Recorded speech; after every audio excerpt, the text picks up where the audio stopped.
The movie that you're about to see took place in Monrovia, Liberia, West Africa from 1960 to 62. Hope you enjoy it.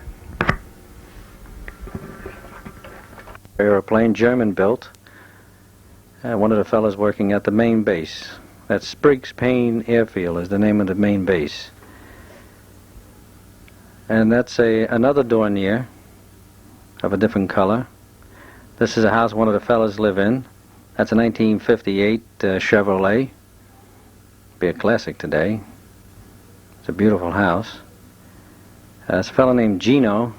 There's myself getting checked out in a twin-engine Piper Apache. That fellow is checking me out, watching to make sure I check all the tanks. Here we're in a village called Wisua. That means village on the river. The airfield is very short here, about 1,000 feet. As you can see, there's a lot of people around. We fly a lot of rice in there, and they sell the rice to the men that work in the diamond mines. That's part of the Liberian army. They make sure nobody... There's the chief, and that's his daughter, and he wanted me to marry his daughter. So, not to offend him, I told him I had 5 wives in America, and he had said that I had enough problems. So I got myself out of that. And as you can see, there's a lot of goods being sold. We fly a lot of the rice and things in that they sell to the men that work in the diamond mines, which are nearby. That's the airfield. That's it. Not very long, and you only get one chance to get in there. There's no going around once you're committed. That's a plane that broke its landing gear on landing, but the pilot wasn't hurt. As you can see, the women walk around a lot. Here they're in the marketplace. That's my airplane, one of them. The women drying their clothes after washing them down at the river. And sometimes these people also cross the airfield when you're coming in for a landing, and sometimes you have to go around as a result. They won't get out of the way. That's what it looks like on takeoff. It's not very long, and you have to watch the weight on takeoff. As you can see, it doesn't look very long. That's that airplane that cracked the landing gear. This is in another village called Bopolo. And here is that building there. They store a lot of rice. Here I gave the camera to one of the natives, and as you can see, I'm in the middle. There's a diamond mine. That's what it looks like.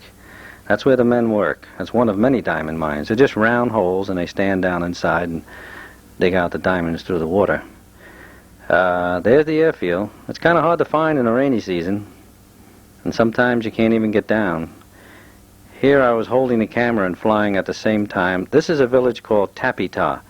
This is a different airfield, Tapita. Now we're back in Monrovia, the main base. The runway there is 4,600 feet long. That's me, 130 pounds with a 28 waist. One of many goats that I used to fly. We tie him up and put him in a plane. They never had one get loose. Some of them are bigger than that. That's a baby. Now what you see over here, the women are dividing up the fare. It was $25 per person to fly them, and they were dividing up not only the cost, but also the cost of the freight that I had to fly. That fellow with his back toward us, he's an interpreter, and he keeps things organized. Over here, it looks like they're shooting dice. The dog looked cute. I thought I'd take a picture. Here's one of many goats that I flew. You tie them up, you put them in a plane, and off you go. Let's see. Now here's an airplane at ground loop. That's a Dornier. Ground looped it on takeoff, on landing, I'm sorry. And nobody was hurt. And he even flew it back that way after he ground looped it. The fellow on the extreme left, he was killed. All they found was a nose wheel floating in the water. The fellow to his right was also killed. His back is toward us. That's the fellow whose plane they found in the water with the nose wheel. The other fellow with his back was also killed. This is a Dornier. As you can see, he's going out on a flight. The pilot, his name is Bill. He's an ex-Air Force pilot. As you can see, there's myself in my New York zoot suit, and that's my taxi cab and my driver. I bought the cab for $500, and he would drive every day for me, just something for me to have an investment in. A lot of fun. Let's see now. In the background, you'll see the Ducor Palace Hotel. They have since built the second wing to that apartment, that hotel. It's a very beautiful place. And I was going to a wedding this day. One of the pilots was getting married. And let's see. Here we are. That's Joe Walton from New Jersey, a pilot, of course. There's myself taking off. That is a Piper Comanche, my favorite airplane. It cruises at 160 miles per hour. And as you can see, the landing gear goes up pretty quick after takeoff, although I usually get it up faster than that. I do it when I'm alone. With a passenger, I take off a little higher. Otherwise, I normally hug the ground. And I'll probably make a right turn on this flight. If so, yes. I'm going to a village which is about 75 miles away called Cape Mount. Here's the Dornier taking off. This plane eventually did crash on takeoff, and the pilot did survive. And it's a very short field type landing plane, aircraft. It will land in a very short distance, in spite of its size. It can land at about 50 miles per hour. It's called a stall airplane. Here's a fleet of airplanes that belong to Datco Airlines. I flew for them. Eventually, I will be coming up standing next to a Tri-Pacer. These are all Piper aircraft. There's the Comanche. The rest of them are the Twin Apache, and this is a Piper Tri-Pacer. You'll see me remove something from my mouth. I became self-conscious about the FAA possibly seeing this, and the fact that I was smoking a cigarette, which you're not supposed to do near the airplane. So I felt a little guilty. Here's another flight I was going out on. You'll see I'm checking the controls, which a pilot must do before taking off. Here I had the camera mounted on the above the instrument panel, and flying with my left hand, and of course holding the camera with my right hand. And I guess you could say I was just playing around to see what it looks like on film. Here I'm of course pulling the nose up rather high and going into a turn. There we are. It's beautiful coloring there. As you can see, the blue ocean. You'll see the mountains in the background. There they are. It gets pretty rough in there in the rainy season. You have to make sure you clear the mountains, even though you're flying above cloud layers, and by way of your altitude and time. It's a lot of pilotage. There's very little navigational facilities available there, very little. Here I got bounced around a bit because I was flying over the inlet. Flying down the coast now. I was probably, yes, I'm flying to a place called, a village called Bassa on the coast. It's about 55 miles or so to the Bassa village. Flying out over the water a little bit. I normally don't do that. There's an old shipwreck, which we use. There's some people in a boat. And here's the airfield, which is Bassa. And coming in for a landing, it got pretty rough. I eventually had to put the camera down and land the plane. If it wasn't so rough, I could land with one hand, but it just became a bit much. And that's now this is a DC-3, one of my favorite airplanes. It belonged to Liberian National Airways, which is the country's airline. A beautiful, beautiful airplane. As you can see, he's a nice takeoff. Here is where I'm getting checked out in this airplane. I just had drained the gas to make sure there's no water in the tanks. And this fella, his name is Major Dunn, that tall fella, he's an ace pilot. He was making sure that everything was okay before I went out in the plane. I was rather self-conscious here about being filmed, and when I got in the plane, as you will see, the propeller will eventually crank and crank and crank. I forgot to put the fuel on, a fuel mixture control in. The pilot taking a movie brought it to my attention, and there we are. I was going out to pick up someone that had been dropped off earlier at another village. I think it's probably Cape Mount. Here, a strange thing took place. I got rather angry at a pilot that did this. As you can see, you're going to see an airplane approach right out above me. There he is. That's a Piper Tri-Pacer. I forget the gentleman's name. But as he came in, he saw me. I don't think he knew it was me. But he flew right over me, and later I got rather angry at him about that. I told him never do that again. You never know, slight downdrift or something, and we'd have a big ball of metal there, and possibly even a fire. Here you see the landing gear go up rather quickly because I'm by myself. As soon as I break ground, up goes the gear. And this is the thing that you can do by yourself. There's some dog there. Just thought I'd take a picture of that animal. And here is Jeannette Zouk, a French woman from Paris. She was on an assignment in Liberia, and we met. Very pleasant lady. Had a lot of fun down at the beach. The only thing is we couldn't communicate. She spoke French and I spoke English, so there was a problem. But there, I gave the camera to the boy.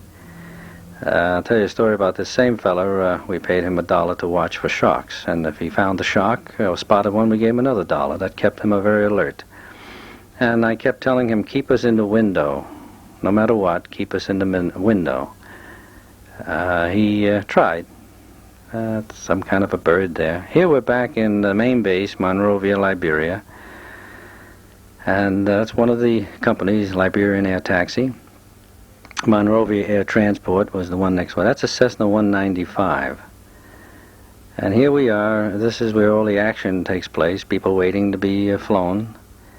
And over here I was waiting for an airplane to come back, and while waiting I started scanning the back of the hangar, and you will see some of the wrecked airplanes, plus a wrecked boat, of course.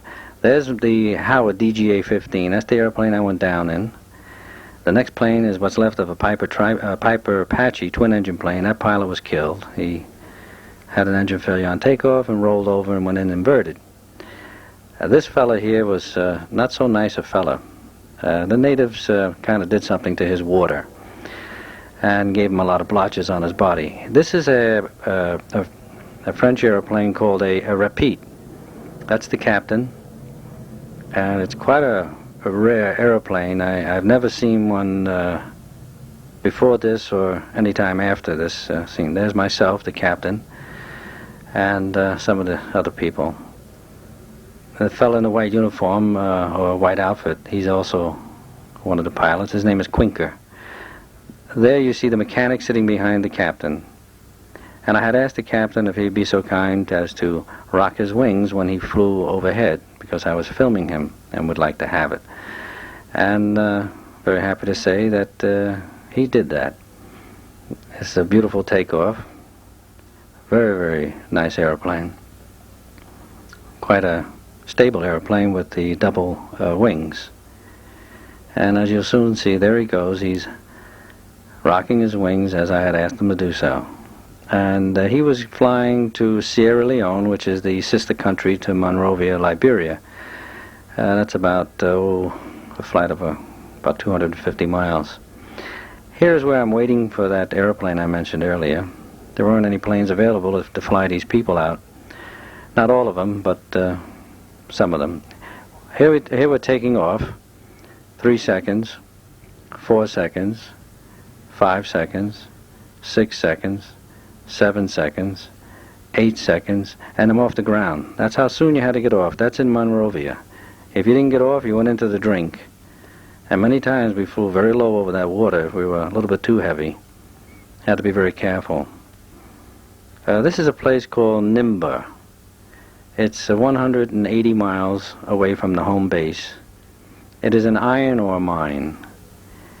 I flew a few gentlemen up there, a couple of, I believe they were Japanese engineers, and that's what an iron ore mine looks like. They dig into the mountain.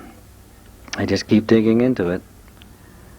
And unfortunately, it was a cloudy day on this particular day. Otherwise, I would have been able to film more of a distance away from where I was. There are the 2 Japanese men that I flew up there. All that black stuff, that's the iron ore. As you can see, it's pretty cloudy. We're 5,000 feet up, by the way. That's one of the reasons why it's cloudy. But there are days when it is clear. That's a superintendent. I don't remember his name. And again, there are my 2 passengers. I flew them there in a Piper Comanche. Took about an hour, and there's the black stuff. That's when they're doing some sampling. They cut out a gouge like that. That's the jeep that we used to go from the airplane up to the plateau. Here we're returning to the airfield. The airfield is at the base of this 5,000-foot mountain. So on days when the weather is bad, you have to be careful. It's beautiful coloring, as you can see.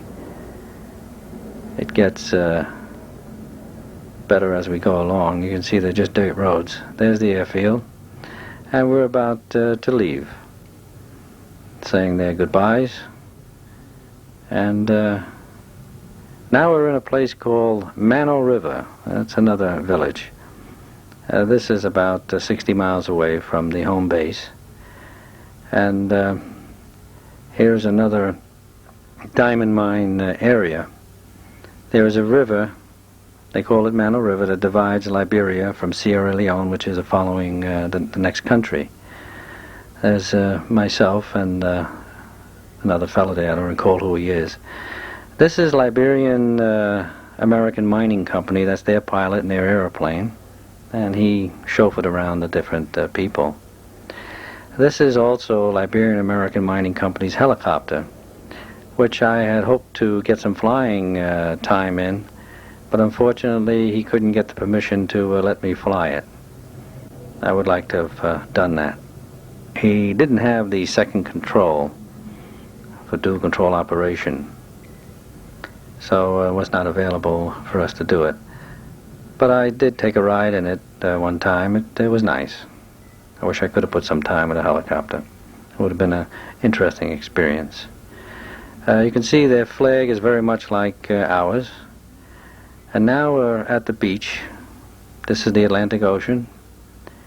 And it's beautiful, beautiful ocean. That's Jeanette Zook, the French lady. Although we couldn't communicate, if we wanted to go swimming, we just made a motion toward the water. There I am, a picture of health at age 24. And there we are. She's in the water, of course, and I'm filming her. And as you can see, the water is... They'll hit you even harder.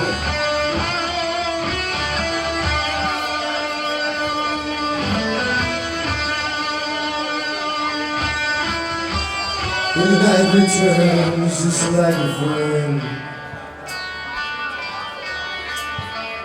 When the evening comes to set me free. When the quiet hours that wait beyond the day make peaceful sounds again. I took a drag from my last cigarettes. I took a drink from a glass of old wine.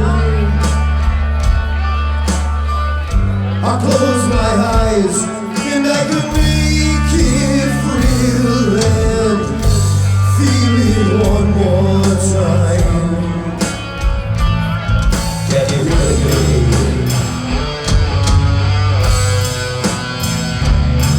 Can you hear me?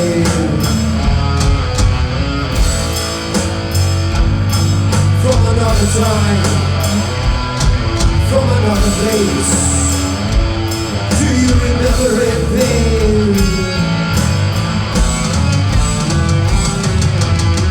With the radio played like a carnival tune, as we lay in our bed in the other room, give it away for the sake of a dream in a pity arcade. You can know what I mean. You can know what I mean.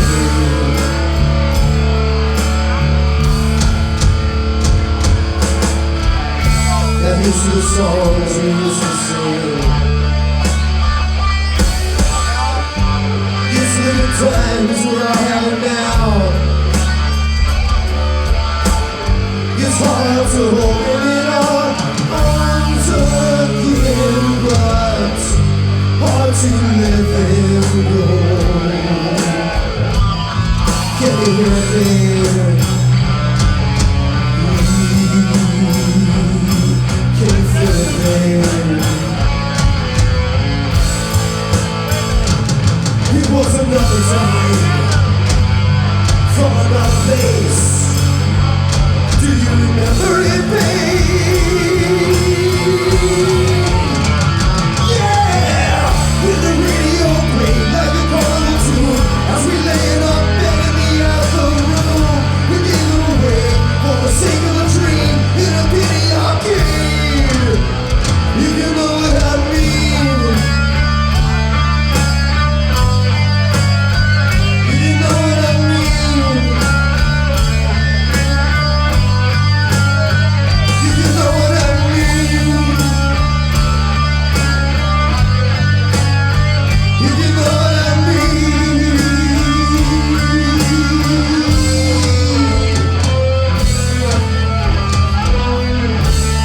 If you know what I mean, babe, if you know what I mean. Thank you very much, Kings. Thank you so much. We are Brother Love. We love you.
hold you back.